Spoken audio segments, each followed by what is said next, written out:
Hello, welcome to another event of Féile and Phobail. I'm Bill Rolston. I chair the discussions and debates group, and I'm also chairing this session today. Well, not really chairing. I'm having a discussion today with Brendan O'Leary. Let me explain. Brendan O'Leary is a professor of political science at the University of Pennsylvania and also a visiting professor of political science at Queen's University Belfast.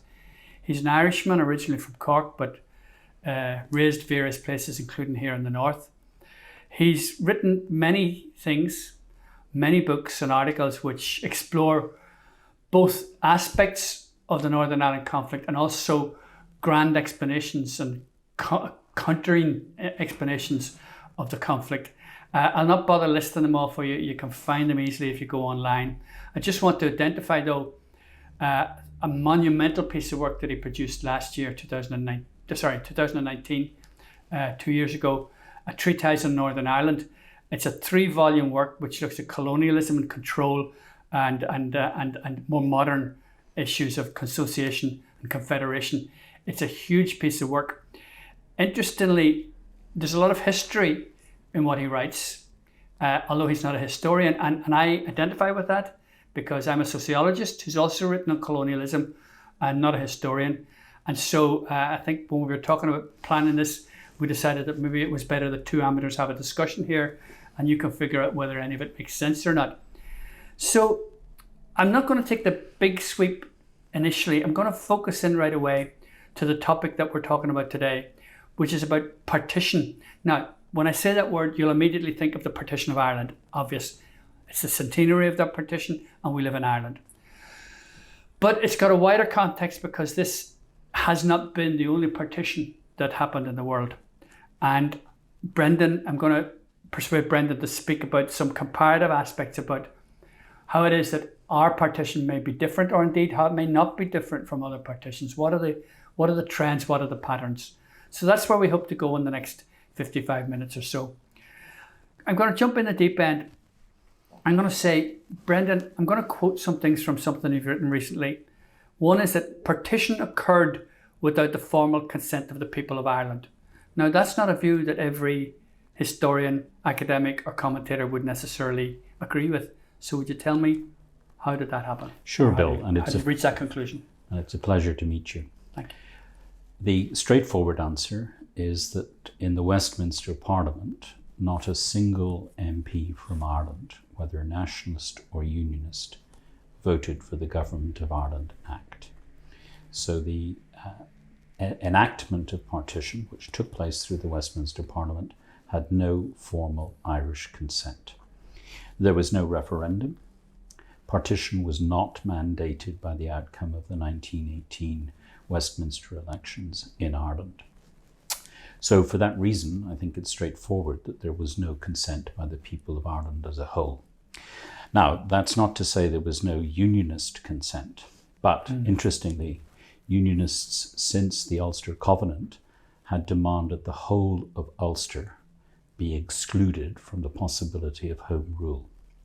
And in the run-up to the Government of Ireland Act, the British Cabinet, particularly through a man called Walter Long, consulted all of what he called the unionist inner circle. And they all preferred a 6-county Northern Ireland to a 9-county Ulster. And they thought that way, primarily for strategic reasons. They thought that a 9-county Ulster would quite quickly reverse the electoral ascendancy of Unionists and Protestants over Catholics and Nationalists. Therefore, they, in effect, lobbied the Cabinet to have a 6-county Northern Ireland. So you could say it proceeded without the consent of the people of Ireland as a whole, but proceeded with the consent of the Ulster Unionist leadership. There was a sort of condition of flux at the time because at various points in the debate there was talk about 9-county, 6-county, 4-county, and indeed a county option, which would be that each county would vote whether it wanted to stay in and out. Was it only the Unionists that drove the 6-county solution?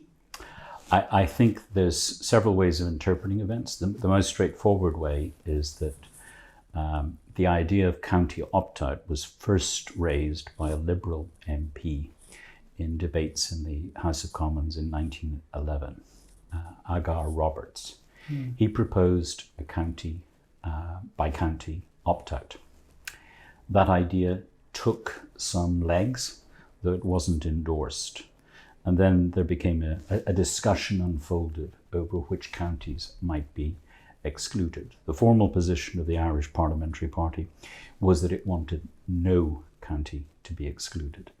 And it made very good arguments as to why 6 counties would not be just or appropriate, because 2 of them, Fermanagh and Tyrone, had clear nationalist majorities. And they would have liked the county opt-out, but that was not, in fact, endorsed by either the Liberal government or the subsequent coalition government. So that there was a series of options on the agenda. It might even have been possible to use parliamentary constituencies. You might not have got so neat a partition line. So all those discussions took place. But the outcome of World War I was decisive in shaping matters. Lloyd George had held a convention, this is often forgotten, in 1918, where an effort was made to reach agreement between the Irish Unionists and the Parliamentary Party, with very little Sinn Féin representation, indirect Sinn Féin representation. And that convention agreed on an all-island dominion for the whole island. And that was a feasible institutional solution, but it wasn't endorsed by the Ulster Unionists. And instead, the Conservatives and the Liberals, the Lloyd George-led faction of the Liberal Party with the Conservatives, in their 1918 manifesto, they indicated that there would be a clear, separate solution for Ulster, as they called it. But at that juncture, they'd not defined it as 6 counties, though 6 counties had been discussed since 1912 and had been endorsed by Carson. The Dominion option was almost like, I always think of it as being like colonialism light. In other words, you've not fully left the empire, so you're not fully independent, but yet you have got something out of it. And that was the original idea. That's right. There was a lot of confusing language at the time. People talked about Dominion Home Rule. And that obviously would have meant absolutely no role for Ireland in foreign policy. And whatever sovereignty it would have enjoyed would have been entirely domestic. Most British plans for Dominion status for Ireland involved giving Ireland less Dominion, sovereignty and authority than the other dominions. Yes.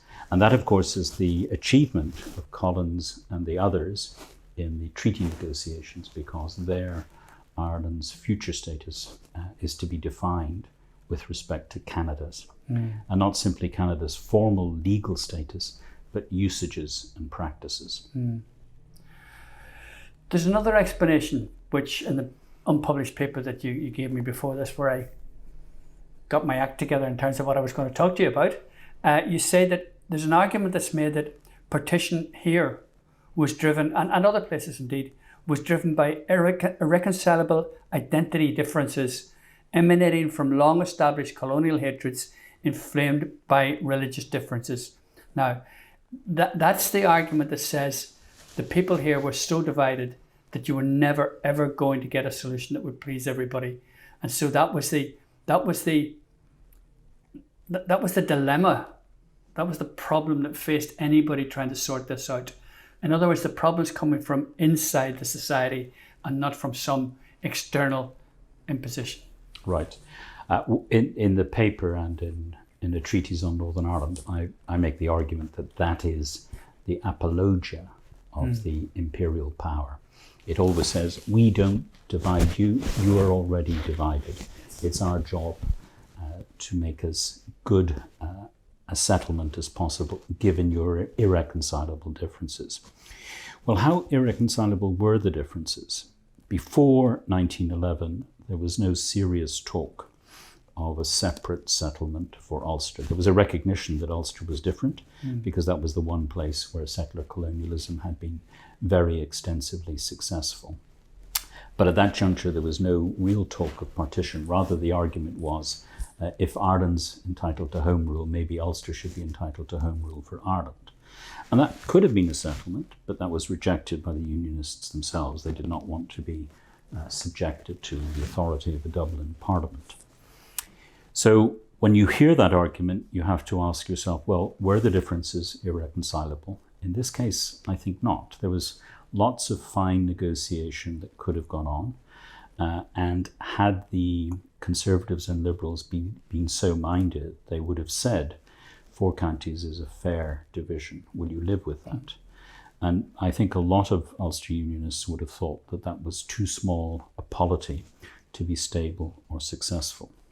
So it was the decision, particularly of Bonner Law and other Conservatives, to back the maximal preferences of Ulster Unionists that I think decided the actual outcome.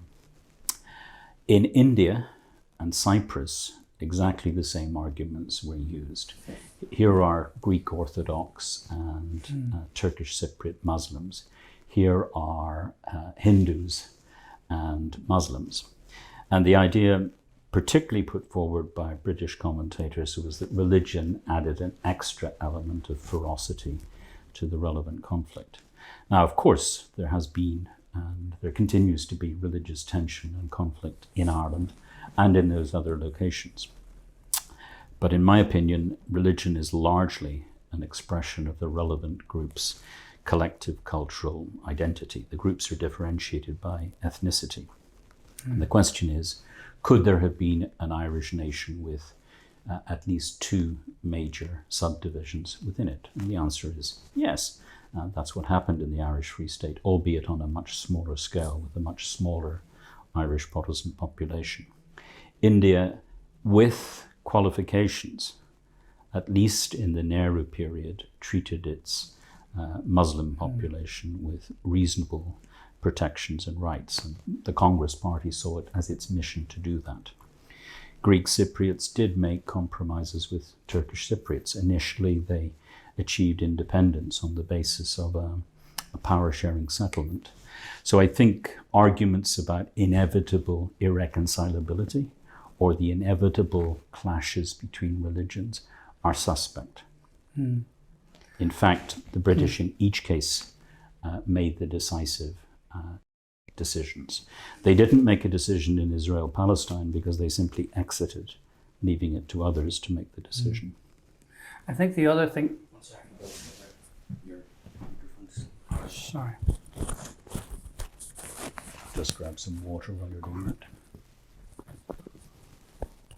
We'll edit this. Am I being too long-winded? No, that's great. Perfect.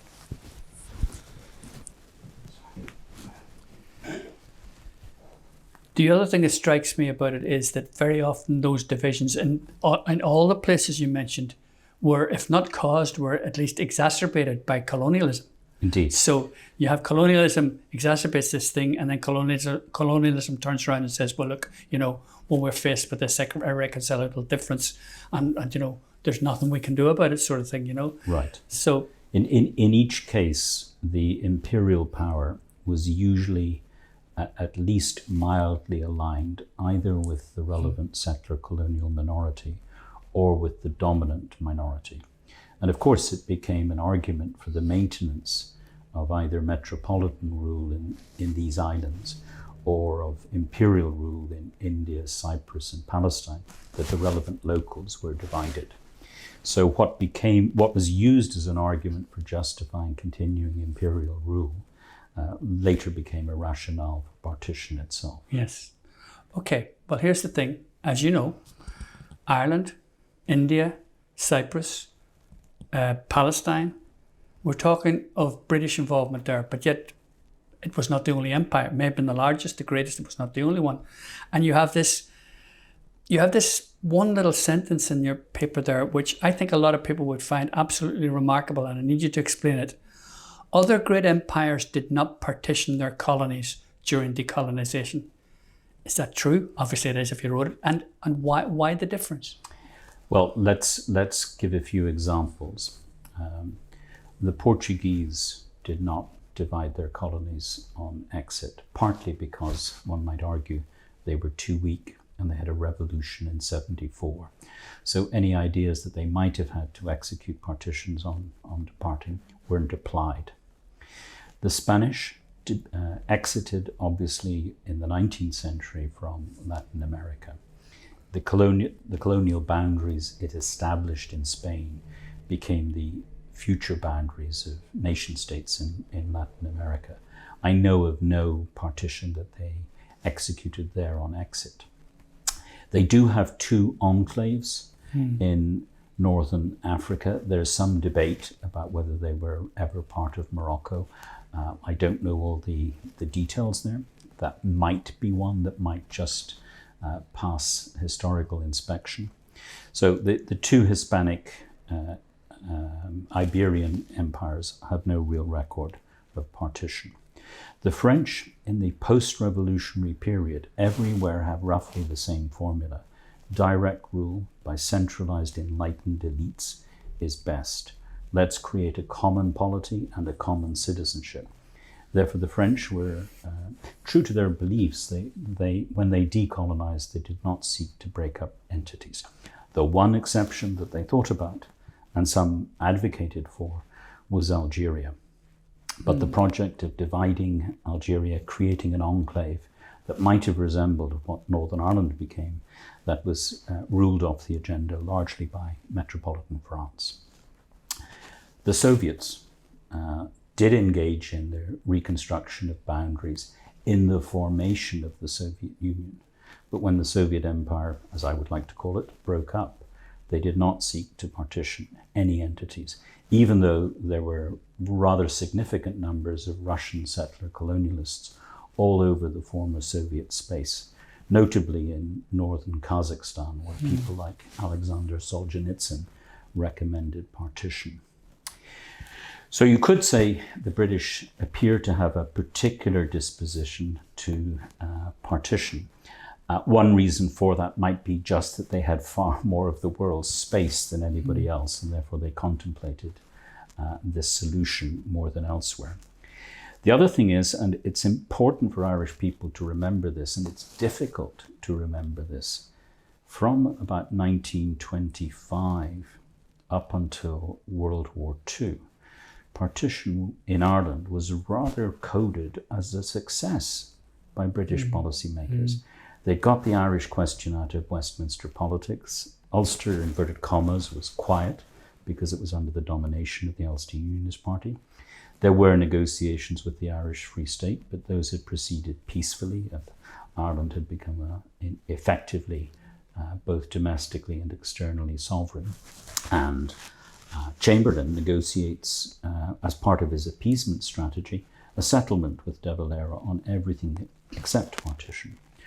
So I think the British go into the world after World War II with the thought in the back of their mind that partition had been effective in Ireland, and that's why they contemplated that's why they contemplated it in Palestine and India. And it's why also I think that even if it's only sort of in a minor key, Ireland keeps coming into the debates elsewhere. Yes. Either in terms of saying, look, we did it there, it works, or look what you filed up there, don't do it here. I mean, I know that happened in relation to Palestine to some extent. It certainly happened in relation to India, Pakistan, where Jinnah was looking to the Ulster Unionists thinking, well, if the Brits did it for them, they can do it for us and give us our own little all true. place. And one could argue that in India, precisely because the British did not have their own people at stake in the India question, they went about partition with a certain degree of greater fairness. They appointed a boundary commissioner who divided Punjab, Bengal, and other parts of northern India, using a mixture of having the local legislatures vote and some separate boundary drawing that he did. And if you look at the partition of Bengal, although it's by no means elegant, you end up with a 1/3 minority on either side of the border. and you end up with a roughly equal division of land and resources. So the partition of India, even though I don't particularly approve of it, is arguably fairer in character than the one that occurred in Ireland. And that's because the British had a stake in Ireland that they didn't have in India. Well, fairer on paper, but this brings us to the next point, which is that all partitions ended up being quite bloody affairs in the end. We're sitting here 100 years after what people still in this part of the city refer to as the pogroms of the early 1920s. Correctly. And 3 granduncles of mine who worked in the shipyard, all unfortunately with the surname Murphy, told stories of how one day they were being looked for, they managed to hide, they ran and didn't stop running until they hit Boston, and that was in 1921.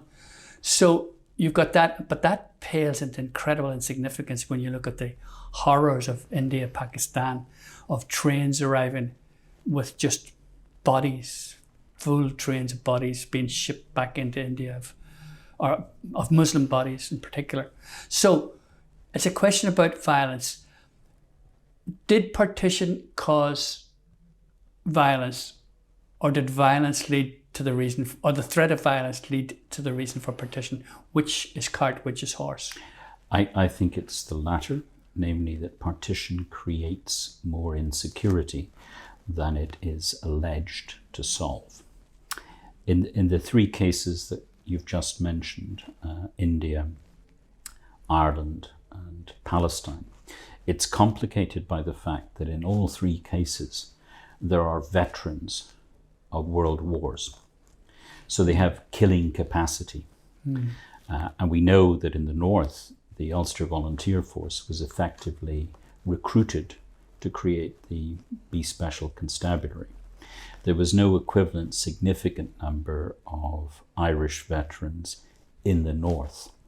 There were very significant numbers of Irish veterans in the south who formed part of the nucleus of the more effective units of the IRA. So there's a linkage between partition and the presence of veterans after these 2 world wars.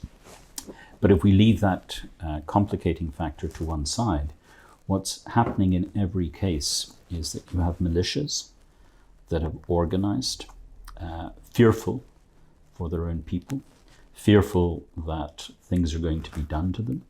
And very often you get what I think happened in this city, namely that people take preemptive action. So in Belfast there were pogroms, there were burnings in Lisburn, Dromore, and other places. Those were carried out brutally, and partly they were driven by fear that there was going to be an IRA victory, that there was going to be a United Ireland imposed on the local population. So what happens, I think, it's a very simple logic. If you think partition is going to happen, you try to create facts on the ground to reinforce your existing position. That's what the Sikhs notably did in the Punjab. They carried out amazing atrocities, which ended up with the displacement of very, very large numbers of people. So this conjunction of militias and or veterans and the urge to create facts on the ground before the boundary is consolidated usually produces far more violence than was occurring beforehand. We know in Ireland, we can count it, the violence that occurred here in the north was much greater than the violence that preceded 1911 or indeed 1916. Now, the Irish War of Independence was taking place, but if you count all the deaths in that War of Independence and you count all the deaths in the north, that's still less than the deaths that occurred after 1969 here. And there is a relationship between the two. You can argue that the violence here would not have occurred had there not been the biased partition of 1920. I know there's a gap, and I'm not claiming a simple relationship, but you can't point to any partition, Cyprus, Ireland, Palestine, or India, where the violence was less during and after the partition compared to before. So the historical verdict has to be pretty clear that partitions don't work in the way their advocates intend. There are other partitions that don't come so directly from the decolonisation process. I'm thinking, for example, of Korea. Is Korea some sort of outlier in relation to all of this? Like, I'll give you just one example. For better or worse, the partition came at the end of the Korean War, and there was no further Korean War.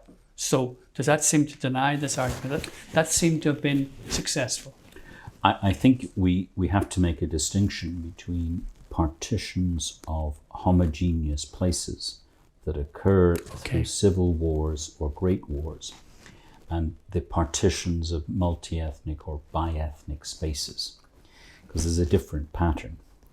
If you partition a homogeneous place as a result of a civil war or great powers, that place will seek, its population will seek to reunify if they get the opportunity. We saw that in Germany. We saw that in Vietnam. In my view, we'll see that in Korea if the Northern Korean despotism ever falls. And South Korea is preparing for that possibility. One of my former students is the chief women's officer in the Korean Ministry of National Reunification. They're planning for reunification. So to get back to your core question, partitions that are national, that divide a homogeneous place, they can work and endure for a long while, but when the relevant peoples are free, I would argue they will generally seek to reunify, and quickly. So the unification of Germany was very rapid. In Vietnam, there wasn't any voting. The North imposed unification. But there's never been any hint since then that the South would like to secede from the North, though there's lots of evidence that the Vietnamese would like to have a more democratic political system. When partition happened here, there were enough people were saying, this is a good idea. And as you pointed out there, between mid-20s and early 50s, there were still a lot of British politicians and administrators saying, yes, that was a good idea. Is there anybody now in the world who thinks that partition is a good idea? I mean, I don't mean just, well, I suppose I mean two things. Firstly, yes, look, okay, that place was a bad example, but here are some good examples. And the corollary of that, which is, it is such a good idea that in the right circumstances, we might do it again somewhere. So the first part of your question can be answered very precisely. Since 1960, the United Nations, once it had a majority of formerly colonial countries, in effect issued a resolution that forbids colonial powers in the course of decolonization from partitioning their territories. So it's international law that empires can't partition. Now, you might argue we have very few empires left. So arguments do take place, usually after great power interventions, about whether a certain place should be partitioned or not. In Bosnia and Herzegovina, those arguments were made, but by and large, the American view prevailed that the exterior boundary of Bosnia-Herzegovina should be preserved at all costs, even if Bosnia-Herzegovina today lacks sovereignty. So there's a strong urge to preserve existing territorial boundaries, even if ethnic coexistence is difficult. Some people proposed the partition of Iraq, but when the United States went into Iraq, whatever else you might interpret their intentions as involving, there was a clear commitment that they would not partition Iraq. The Kurds might have preferred if that had occurred, but it has not occurred. There have been some idle discussions of partitioning Afghanistan as well, but they haven't gone anywhere. So I think the general theme is that in international law and in great power practice, there's a great reluctance now to partition. If you take some recent episodes that largely involve Russia, it's clear that the Russians annexed Crimea. But Crimea is a very bizarre case because it was part of Russia and it was arbitrarily given to Ukraine by Khrushchev, even though its population was overwhelmingly Russian or Crimean Tatar. And if we leave that aside, the Russians have arguably sought to promote secession or autonomy in two units of Ukraine, but they haven't actively promoted the partition of Ukraine. So even if you code the Russians as a general bad actor in international affairs, even they haven't had the courage to argue just straightforwardly for a partition, though they did annex Crimea, and it is a very interesting fact about the world order that has not been recognized.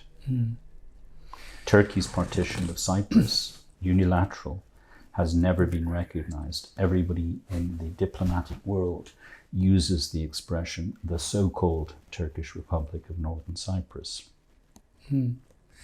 Let me stay with that for a little minute, with the devil's advocate position. Sure. There's this principle, you were talking about international law, there's this principle of international law, and I hope I get the pronunciation right, uti possidetis? Uti possidetis, I think. Possidetis, thank you very much. And if I understand it correctly, tell me if I'm wrong, it is that when a colonial power leaves an area, that the boundaries of that area set during the colonial period shall not be changed. It has to get its independence as that complete area. So it can't be divided or anything else, right? That's right. So that principle was first applied when the Spanish and the Portuguese left Central and Latin America. Okay. Now here's the thing. If you take some of the examples, especially in the scramble for Africa and the creation of states that were made, the states that were created then, you know, when my grandfather was an infant, so it's that recent, you know, you suddenly get, 300 language groups, whatever, shoved together in one place and called Nigeria, where there was no Nigeria beforehand. So colonialism does that.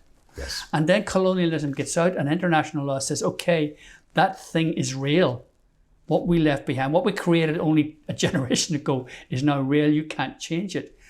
That seems to me, in that situation, it might have been better to say, well, look, you know, if this ethnic group wants to go its own way and this ethnic group wants to go its own way, that's a better way to come out of the colonial situation which created that false nation in the first place. I agree with your perspective on the abstract justice. It is absurd that colonial boundaries that were imposed at the point of abatement with no particular concern for the peoples affected, that we should treat their borders as necessarily sacrosanct. But I point out to you that it's a fact that the great powers agree on this principle and generally impose it and accept it. And what makes it work is that most of the post-colonial states, their incumbents endorse it, because in Africa in particular, they know that if they start to dissent from it, then they open up a lot of civil wars, perhaps even more than the number they already have. So the very tough question from an international perspective is how you can think about promoting rules and procedures for fair and justified secessions. I think our discussion facilitates making the distinction between partition and secession clear. Partition is imposed. Secession is the departure of a recognized equal. And that can occur peacefully and constitutionally, as Scotland hopes to accomplish, or it can occur through a contested war of secession. In my view, the world should go in the direction of promoting, where necessary, peaceful and constructive secessions. But we're not in that world yet. Okay, I give up my devil's advocate position. But here's another thing. I'll take you back to something you said earlier. So it's a little bit of a switch. You jumped from like 1921-22 to 1969. And you said even though there was a long gap, that what started happening from 69 on could be, not your words, but could be led at the door of partition. The partition was at the core of all the problems that have developed afterwards in Northern Ireland, even if there was a time in the middle where it didn't look like it looked like those problems were dormant or had gone away. Mm-hmm. Can you elaborate a bit more than that, especially given that there was such a gap of dormancy? Sure.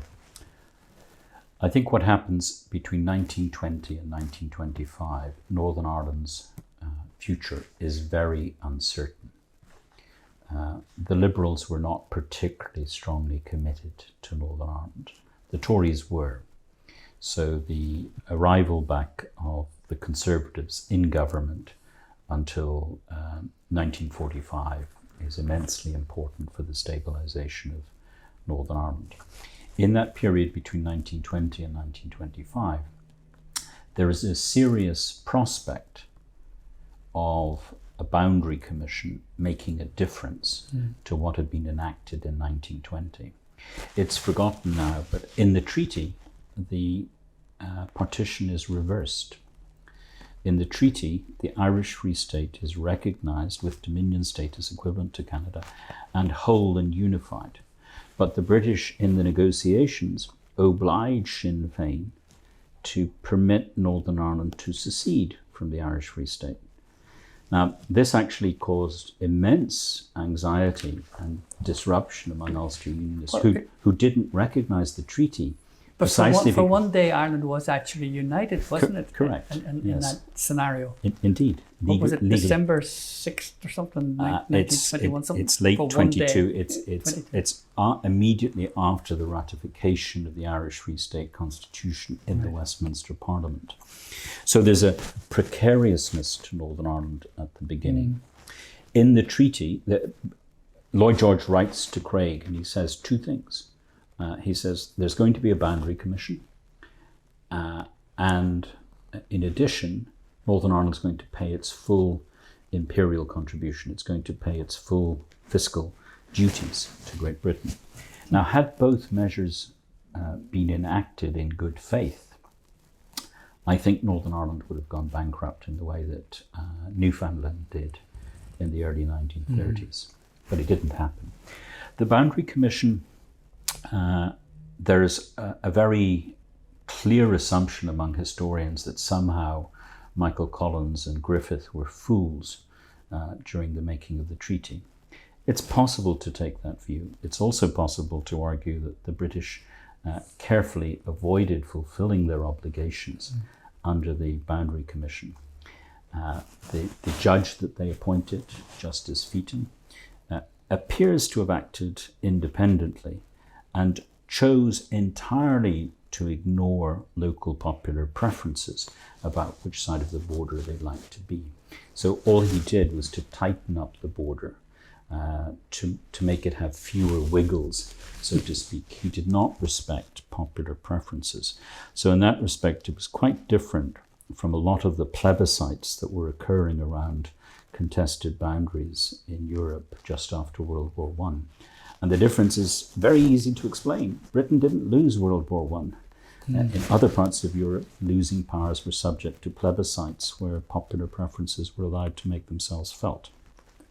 So that's a long way of saying 1920 to 25, Ulster Unionists' position in their own heads and correctly, objectively, was precarious. So what do? They engage in gerrymandering, especially in the border zones. They recruit the UVF into the B specials. They successfully repress through internment and other means the IRA. So they build an armed camp and they adopt the slogans we still know today. This we hold, not an inch, no surrender. So that mindset is established. You don't get an immediate move to accommodation with the new minority. You don't get a public policy which says, how do we make Ulster Catholics very, very happy that they're in Northern Ireland compared to the Irish Free State. That never becomes public policy. So you get the formation of a one-party state, and there appears to be little alternative to it until the civil rights movement of the 60s. So a biased partition and an insecure local regime, I think, generate all the antagonisms that we're still working out to this day. Mm-hmm. Right. We've got a little bit more time, and I'm going to sort of switch. You've already dipped one toe in this, not the past, but the future. You've predicted that with the fall of the junta or whatever in North Korea, that Korea will be reunified. What about some of the others? What will happen to Cyprus? In Cyprus, we had a strikingly interesting result. The UN pressurized Greek Cypriots to accept the continuing presence of the Turkish army if Cyprus was to reunify. And they also asked Greek Cypriots to accept extraordinary power sharing arrangements. In effect, full parity for Turkish Cypriots, even though they only comprise about a fifth of the island's population. So in 2004, there's a reunification vote, and Turkish Cypriots vote for it. They want Turkish Cyprus to be in the European Union. They can see that Greek Cyprus is much more successful. They want to win Eurovision as well. They want all of that, and they vote for it. But Greek Cypriots, guided by their leaders, vote against it. So if that were to be repeated in Ireland, it would be like Northern Ireland voting for Irish reunification, but the South rejecting it, right. Perhaps because there would be unreasonable conditions attached.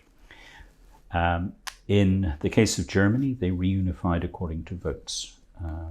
There was not a referendum, and they reunified on the basis of the Constitution of Germany. That's possible in the Irish case because Bunreacht na hÉireann allows for two possibilities. A 32-county unified integrated republic, Northern Ireland disappears, or in the alternative, Bunreacht na hÉireann recognises the possibility of recognising subordinate legislatures. So the Northern Ireland Assembly, the Northern Ireland devolved arrangements, including the power sharing arrangements, in principle could be preserved inside a united Ireland. So unlike the German option, there's two constitutional options available in the Irish Constitution.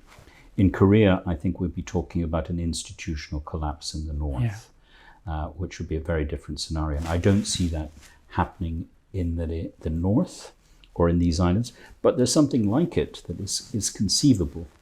Namely, if the Scots vote for independence, then there is no Great Britain anymore. There's England and there's Wales for the time being and Northern Ireland. How would that polity be restructured? What would the impact here be of the exit of Scotland from the UK and its return to the European Union? Those are questions that face us in the next decade.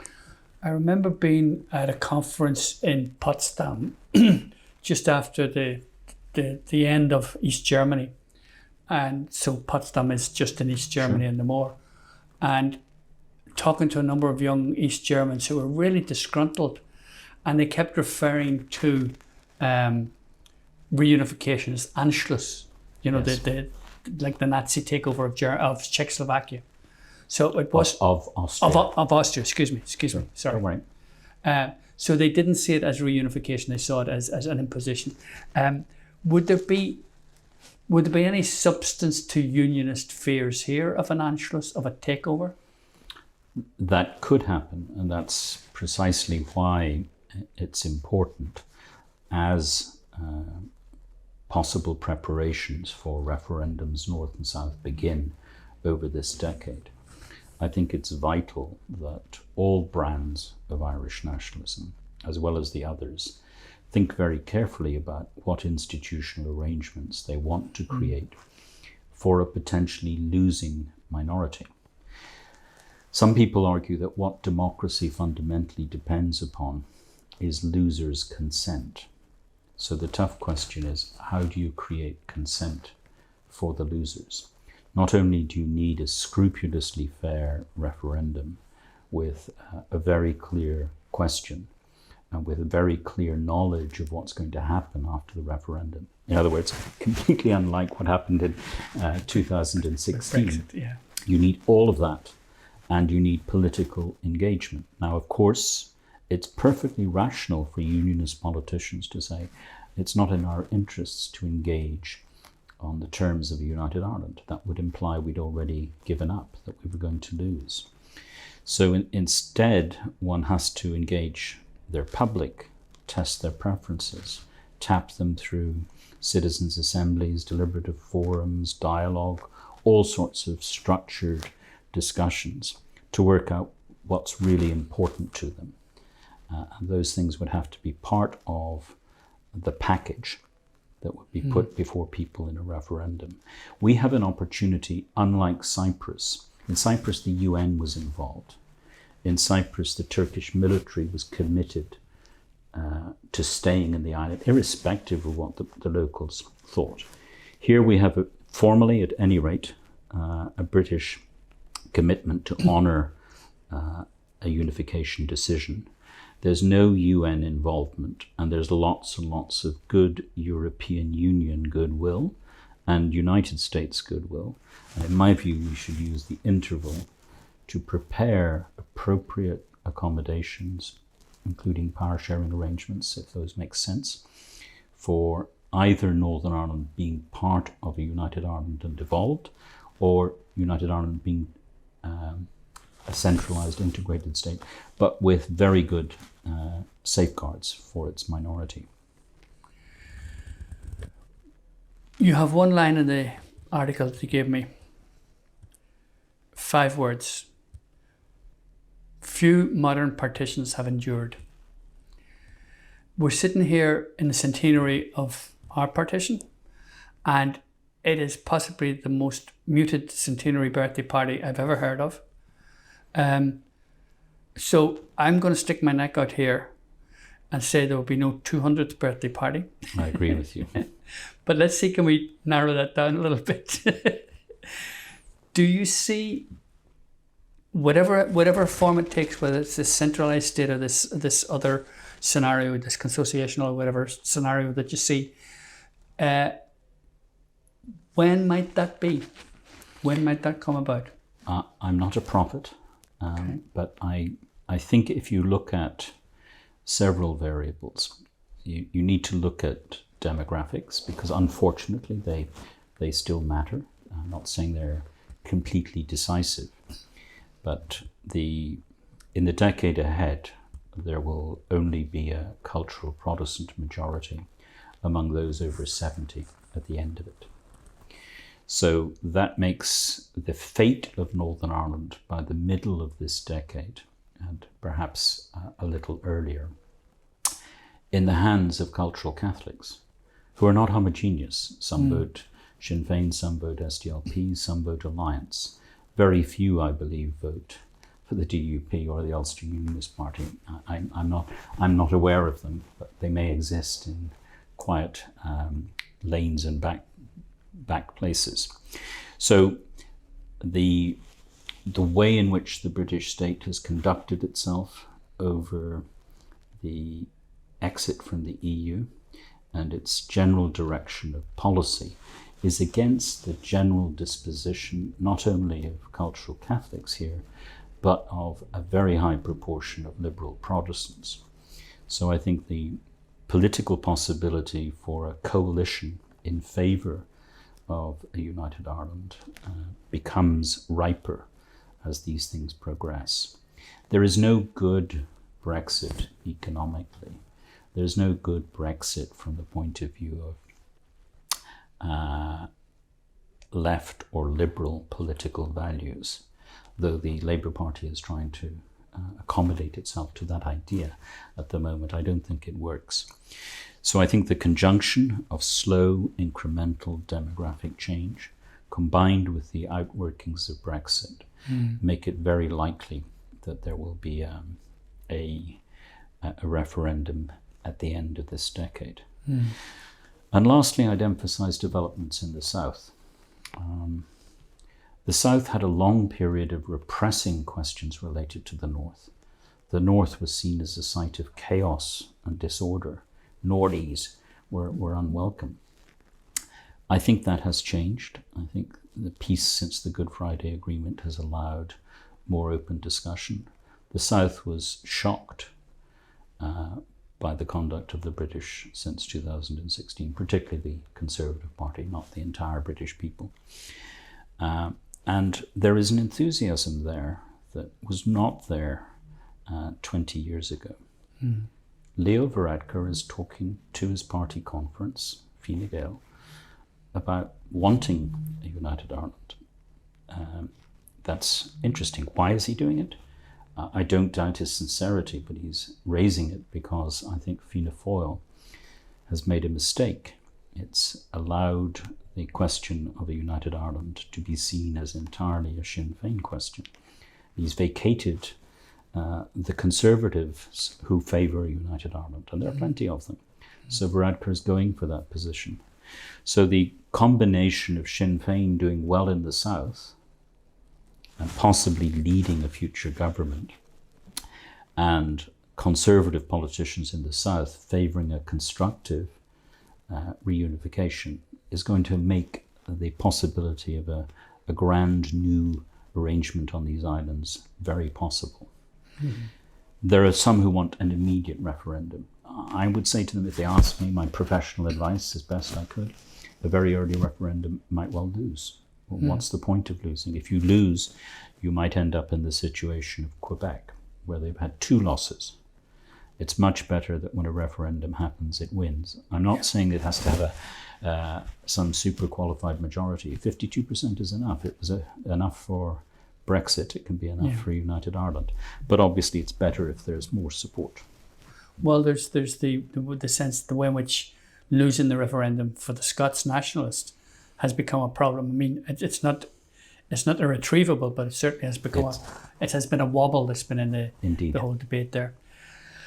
Look, but remember, what we tend to forget is the SNP started with 27% support for independence when the referendum was called.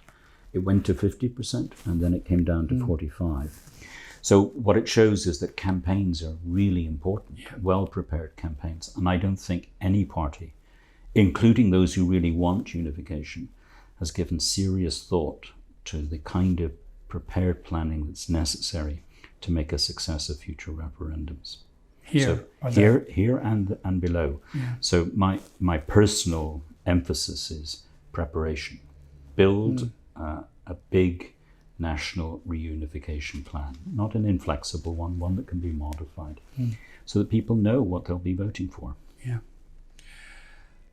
Your example of Brexit is a good one, where people maybe voted on a one-line understanding of what it was, and then when they started to understand all this acres of small print, reckoned I didn't really want that, yet I voted for it or whatever. Look, Brendan, we've run out of time. Pleasure to talk with Brexit, we could have gone a while more on Brexit, I think, or Scots nationalism, but we have to leave them. It's been a pleasure for me too.